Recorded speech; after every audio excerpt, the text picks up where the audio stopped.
Today, we're going to get down to brass tacks in our generosity series. We're going to be talking about some of the specifics about what generosity looks like. We've laid a foundation talking about sort of the theological underpinnings of generosity. We've started to toy with sort of what some of the practical elements look like in our lives.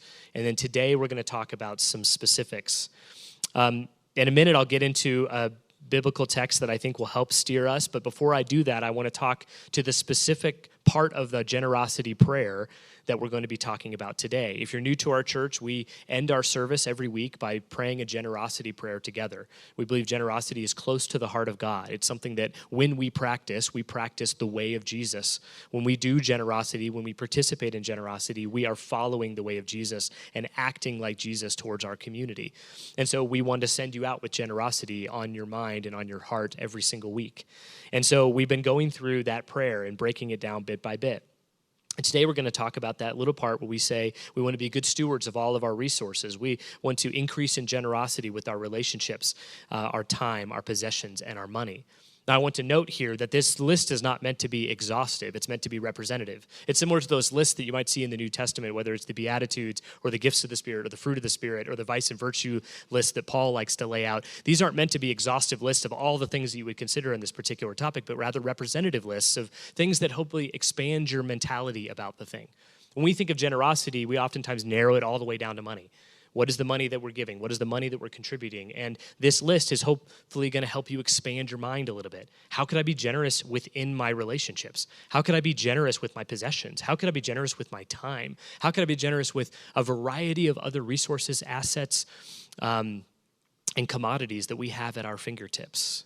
This hopefully jogs for you some sort of creativity around what generosity would look like. It's not meant to be exhaustive, but rather representative. In the teaching today, this is true for Maggie. I know sometimes it's definitely true for me a lot, and true for other pastors, I think, as well. Sometimes you start writing a homily, and you're writing like homily A, and then you kind of get distracted by this other thing, and then all of a sudden you're writing like homily B, and then before you know it, you're writing a small book or a pamphlet or something, and then you're all over the place, and then eventually you land on this thing, and it's like your 10th idea, and you've been on this journey, kind of figuring these things out. And what you're going to hear today is kind of the 10th iteration of this for me. And it doesn't feel ready and it doesn't feel finished. And I think that's how I know it's what we need to talk about today. Because if it were finished and polished, then it would be something we could put on a blog somewhere or whatever, and you could just read it in your own time. But because this is a family and because we talk to each other, sometimes we talk to each other about things that aren't fully packaged and perfectly put together. What came to my mind this week especially, and over the past couple of weeks really as I've been preparing for this, has been this issue that has somehow stood the test of time. It's a concept, it's an idea that's ancient in its origins. It actually comes from an ancient text that I'm going to read to you in just a minute. And it has had this incredible staying power into modern day Christianity. It's not mentioned by Jesus. It's not mentioned in the New Testament at all. And yet it is something that if you grew up in Christianity, you likely are familiar with this term. Let's read from Leviticus chapter 17, verses 30 and then 32 through 33. A tithe of everything from the land, whether grain from the soil or fruit from the trees, belongs to the Lord. It is holy to the Lord. Every tithe of the herd and flock, every 10th animal that passes under the shepherd's rod will be holy to the Lord. No one may pick out of the good from the bad or make any substitution. The word at the very beginning of this passage, which shows up, by the way, at lots of other points in the Old Testament. I just picked one. I picked the earliest one that I could find. This word tithe is something that stood the test of time. It shows up a lot in the Hebrew culture. It shows up a lot in the Hebrew language. It shows up a lot in the Old Testament. And then Jesus never mentions it. The concept, even like a synonym for the word tithe, doesn't show up in any of the other New Testament authors. The church fathers and mothers didn't really write about it or really talk much about it. And then all of a sudden it sort of crops up. Maybe pre-Reformation, maybe during the Reformation, there's a little bit of discrepancy on that. And then for some reason, in the United States of America, in 2023, the vast majority of Christians that I have straw polled over the last week are not only familiar with the word, but without it being presented to them, they have offered it to me. So I've just been asking friends like, hey, how do you contribute? Like to your community, to your church, to charities, whatever. And almost always the word tithe comes up.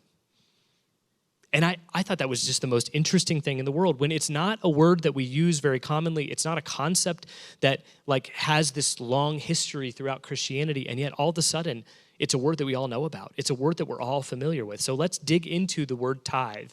Let's dig into the understanding of that. The word tithe here and throughout the Old Testament means tenth. It's a very simple word. It's a very simple concept. It simply means 10%. It means 1 out of 10. It means 10 out of 100. It means 100 out of 1,000. It's so simple that I, who cannot do math, know that about tenth, okay? That's what a tithe is. A tithe is literally a tenth. But what's most important about the way that it's talked about is a tenth of everything that they have. So similar to our generosity prayer and a lot of the lists you see in the New Testament, in this particular text from the book of Leviticus, there's a couple of examples given, but that's not meant to be an exhaustive list. It's just sort of meant to say, hey, in case you're wondering what I mean by a tenth of everything you have, here are some examples. And in an agrarian society thousands of years ago, a tenth of all that you had meant a tenth of your crops and a tenth of your cattle. Those are the primary things that people would have thought of. Those are the commodities that they were operating in. Money is not mentioned here. And in most texts about the word tithe, the concept of tithing, money is not mentioned. And that's for a couple of reasons. First of all, they weren't using a lot of currency. It was more bartering, and you were growing the things that you were going to use yourself. There were a lot of reasons for that. But the fact of the matter is, tenth and tithe, that concept, that idea of charitable giving or worshipful giving, was always rooted in everything that you had. It was rooted in everything that was available to you, all the resources, commodities in your possession, not just your money. And then we've boiled it down in a modern context to just your money. So although it's really interesting that we use the word tithe regularly still these days, we don't really use it correctly because we apply it almost specifically to our money. And then even so, when we do that, we don't actually go all the way. The average American Christian gives 2.5% of their income, which is just a statistic. That's no judgment on anybody. I don't want you to feel anything by that. I just want you to know that information. Only about 25% of American Christians give 10% of their income, and that doesn't factor in any of their possessions or other commodities that are available to them. It's just based on their income. The bar for Israelites in a concept of a tithe was much higher. In fact, if you take the tithe and then you take all the other offerings that God commands of them, about 23% of everything they had was required to go to God. 23% of everything they had. We don't give, on average, 10% of our income, much less our other possessions. Can you imagine that being required of you? Can you imagine that? What a strong relationship, a difficult relationship, a complicated relationship that must have been. That must have been a wild experience. The tithe meant 10% of all that you had. But let me remind you of something. When we're talking about numbers in the Hebrew culture and in the Hebrew language, we're never actually talking about numbers, are we? We talked about this in the book of Revelation. We talked about this in several other texts that we've read through in Amos and in other prophets we've read. The numbers don't mean numbers. The numbers represent ideas. The numbers represent concepts. The numbers are meant to be something that just gets you from point A to point B. They're just the vehicle. They're not the thing themselves. We, in American, kind of a Western mindset, we start to read numbers, and we're like our brains gear up for like a Common Core math problem, like a word problem, right? We think, okay, by the end of this, I've got to figure out how many pineapples Sally has left at the end of the farmer's market, right? That's the way we see and understand numbers, but that is not the way somebody would have received a number, a percentage, anything like that. They would have been asking, what is the purpose of the number? So let's break this text down just bit by bit and talk about some of these items, these commodities, these resources. First, in the text it says to give 10%, give a tithe. Give 10%, a tithe of everything that you have. Money is not mentioned there. And the question remains for us, what is the Hebrew meaning of 10%? Well, there's two things that happen here. One, God does not give a specific number because there was a broad enough economic reality represented in the Israelite tribes to elicit the need for a percentage, right? A percentage affects, especially the middle of a spectrum, the same, okay? Now, I would say the extreme ends of the spectrum are not affected the same way by a percentage. 10% for somebody living in poverty, it feels way more like 30 or 40%. And somebody living in wealth, 10% feels way more like 1 or 2%, okay? But in the middle of the spectrum, 10%, it tracks, more or less. It's about the same impact on anybody in the middle of the economic spectrum. So God says 10%. But again, what is the meaning? We have a responsibility as people reading the scriptures and understanding them to do the interpretive work to say, what does the number mean? See, 10%, especially if you're a middle income earner, 10% would produce two things in you. It produces discomfort, because 10% is a lot. It doesn't drain your account, but it's actually a lot. Think about giving 10% of everything that you have. It produces in you discomfort. It also produces in you dependency. You need God now to help you make up for what was gone, make up for what was lost, make up for what was spent, make up for what was given, whatever. You learn this dependency, this mutuality between you and God where you're giving something and then you're receiving something in return. You need God to make up the gap. It's uncomfortable, which oftentimes puts us in a situation of vulnerability, which usually leads to a more worshipful mindset. And then it also creates in us a dependency, discomfort and dependency. When it comes to money, if we were to kind of narrow it all the way back down to that, I think for many people, this idea of tithe has caused us to wonder, should I give 10%? It's a good question to ask, and maybe yes, I don't know.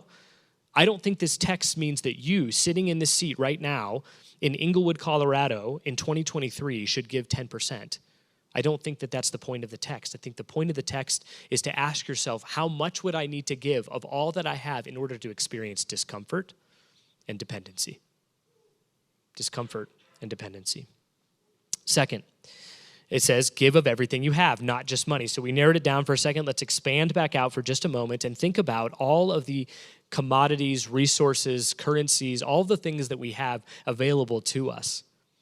This requires that we do some kind of inventory and audit of all of our things. We're currently in our house, we're going through a purge process. We're getting rid of everything. I'm great at it. A little too good. I've thrown away some things that were not supposed to be thrown away. But we're going through this process of going through our whole house and saying things like, have we used this in the last year? Why do we have this to begin with? It's usually because it was free, and if it's free, my wife's going to grab it, okay? Doesn't mean we should have it, but it's why we have it. That's the reason why it's in our house. And we're getting rid of things left and right. And the kids are confused by it, but they're also learning because they're like, you threw that thing away. And I was like, you didn't really care about that thing. You only noticed it because I threw it away. You didn't notice that, we're learning a lot together as a family. But as we're going through this purging process, we're also doing this inventory of all the things we have. And we're trying to ask ourselves, what could I do with this thing to give this thing away? How could I use this thing to create access and opportunity for somebody else? We're thinking beyond our budget, thinking beyond our money and our income and our savings and our investments, and thinking about all that we have. When the tithe was presented to the Hebrew people, and when the tithe is presented to us in a modern context, the specifics of the 10% aren't the point. The point is that it creates discomfort and dependency, and that it comes from all that we have, not just our finances, all that we have. Third, some of the tithe, a large percentage of it, in fact, was sacrificed on the altar. It was given as a form of worship.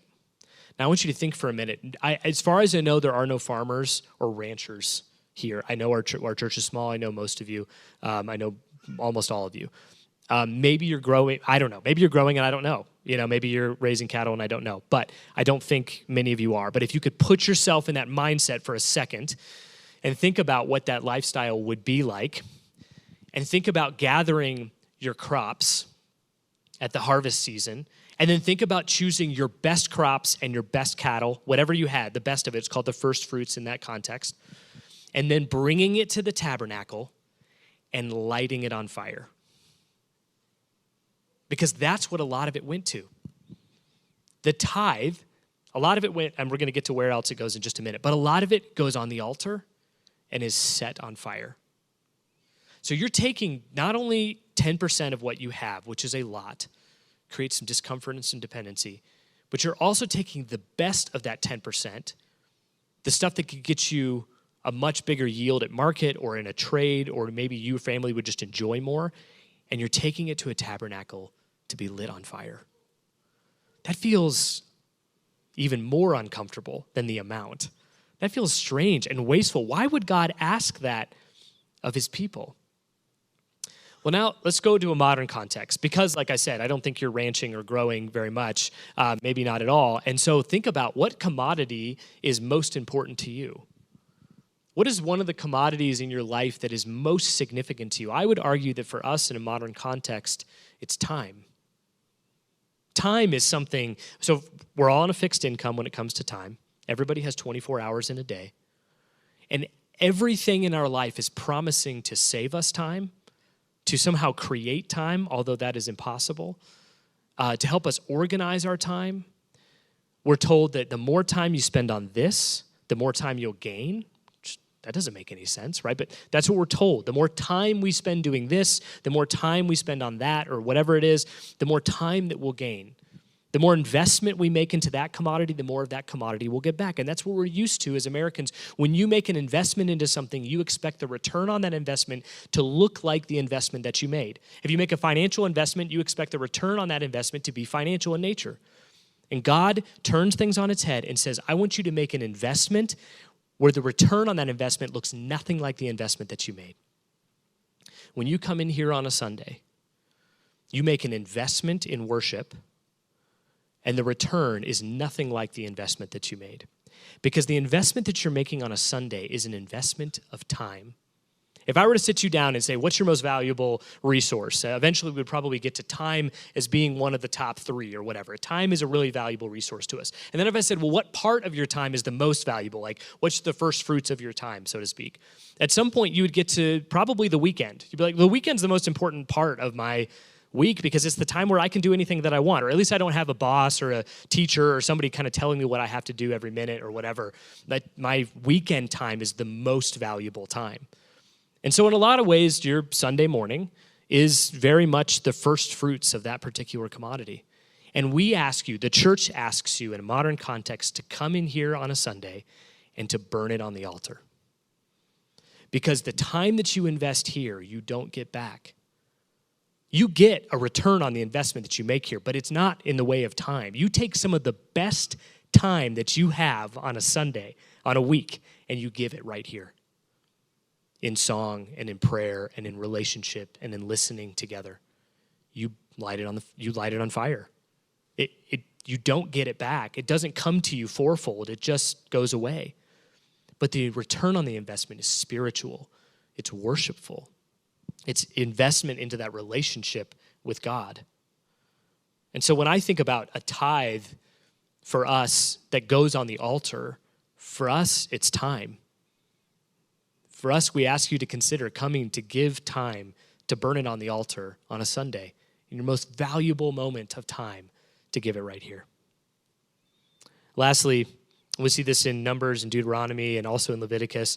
The tithe didn't all just get burned on the altar. Some of it was given to the Levitical priests, and some of it was given to the widows and the orphans and the refugees.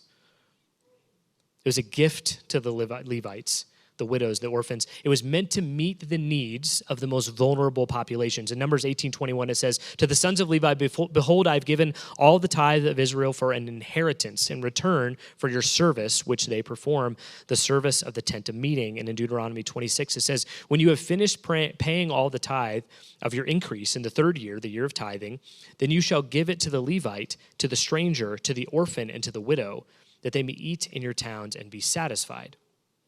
These are populations that had no means for income. These are populations that did not have land to grow crops. They did not have cattle to raise. They did not have any way of producing any kind of revenue or for meeting their own basic needs. And so part of the tithe went to just literally feeding people.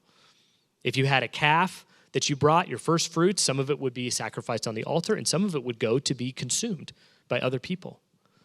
And so your tithe, when you're thinking about what is that amount, or what are those resources that I would pull from in order to create that discomfort and that dependency? What's the first fruits, the best of the commodities that I have? When you're thinking about that, there's a twofold application of that. One is to give it on the altar, to give it in a way of worship, an act of worship, where the return is very different than the investment itself. And the second is to give it to meet the physical and literal needs of vulnerable populations.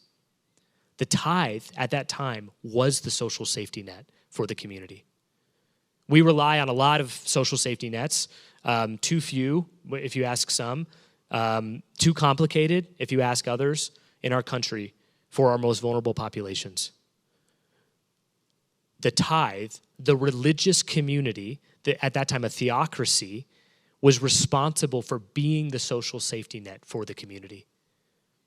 Now, I don't know what that would look like for our church, but I could say in a hopes and dreams scenario, if I were to just sort of like dream up what Inglewood looks like in 10, 20 years, and if somehow our church, is the social safety net for our community, or the social safety net for the community where you live, or your church, whatever church you're a part of, is somehow becoming the social safety net because of the way that people give so sacrificially to meet the physical needs of the most vulnerable populations, what an incredible story. And it's at the heart of what God was telling his people thousands of years ago. The specifics, I don't think, are nearly as timeless as the purpose. The purpose of the tithe, to create in us discomfort and dependency, and to result in worship and a social safety net for those most vulnerable populations. This is at the heart of what God had in mind when it comes to our generosity, and that is a timeless reality. That's as true for you today in your seat right now in 2023 as it was for them when they were hearing the law from the first time through Moses. It's still true today. A tithe, to give of our first fruits, our very best, to create in us dependency and also discomfort, where we give it in worship, where the return is spiritual, even though the investment is maybe tangible and physical. And then also, as we give, we meet the needs of the most vulnerable population. This is at the heart and at the roots of this issue of this tithe. This word that's carried on somehow into our modern day, our modern context, and we've narrowed it so much to mean giving 10% of our money, when in reality, it was meant to communicate so much more to us. The numbers aren't important. The meaning and the purpose, what it creates in us, what it does for us, it's what's most significant. When we think about generosity, especially when it comes to the physical and the tangible, the purpose is for us. God does not need your money. God does not need your time. God does not need your resources. It is meant to shape and change us. And that's my hope for you, is that as you give, as you practice generosity, you would be shaped by it. Let's pray. God, thanks for our time together today. Thank you for all the ways that you continue to use this community to give to each other. We love you, and we pray these things in the name of the Father, and the Son, and the Holy Spirit. Amen.